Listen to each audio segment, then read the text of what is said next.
It had finally seen that Nintendo confirmed what we've all been waiting to hear, and that's backward compatibility is actually confirmed for the next console. I know, big shocker, probably a lot of people wasn't, all too surprised, but the idea of them actually confirming this is just wow. I think this is what we wanted to hear. And the idea of this just leads me to believe they're also going to start doing the next gen sort of patch things that PlayStation and Xbox has introduced with their consoles. I feel like this is kind of the direction we're heading. I mean, I know why they're doing backwards compatibility, because again, if you look at the install base of what the Switch has, it's just simple that you would actually just have this. Like, if you didn't, I don't understand what you're doing. I feel like you've lost your marbles completely. I'll be honest, I needed this reassuring news because lately gaming looked like it's going for a weird spiral. Sometimes it's going up, sometimes it's going down, and the other two seems like they're actually doing some clown stuff right now. Like, they are really messing up like big time.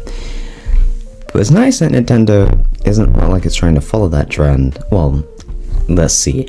We still gotta see that console for me to actually really say if they have followed suit on that.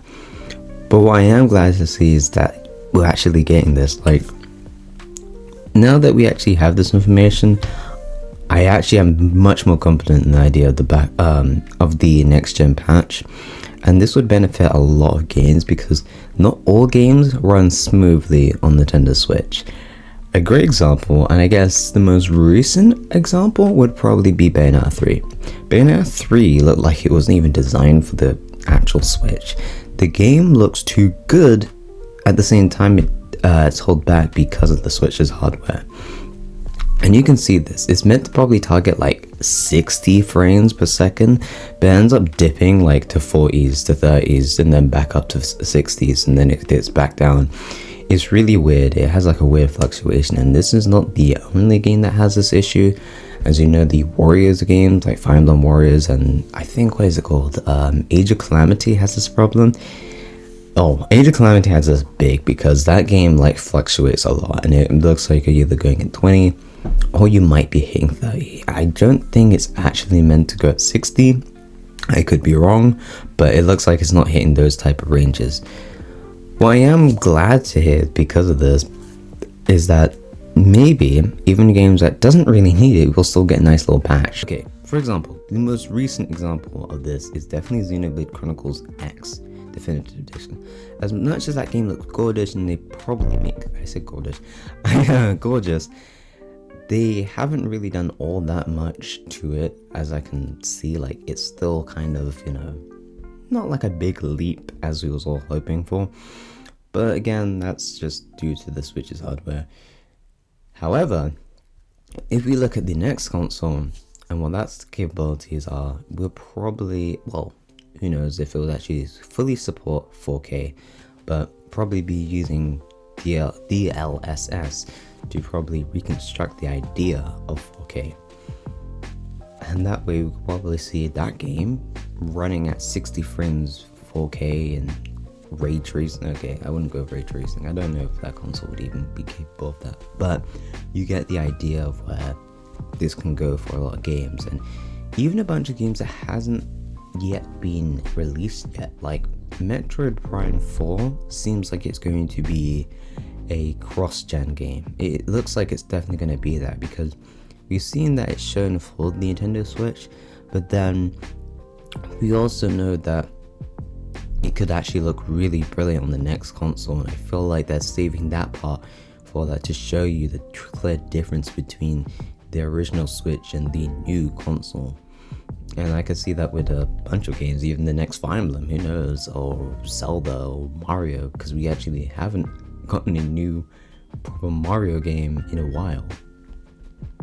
In case you didn't know what DLSS stands for, it stands for Deep Learning Super Sampling. And that is basically a technology made by NVIDIA using AI to obviously reconstruct the idea of like certain things. So like, let's say for example, a game's probably hitting normally like 50 frames per second, and then if you use something like DLSS, it will reach probably something like 80 or upwards. It's kind of just using AI to, I guess, trickery, I guess, something like that, to boost performance of certain games. And that just goes for resolution and FPS, not just, obviously, as I previously mentioned, frame rate. I am curious though, will retro studios as well as Microsoft actually like decide to give their games an actual next gen boost, if it does obviously happen, because these two developers, I'm sorry, they're like one of the greatest when it comes to like blowing your mind at what a console can do when it comes to limited power.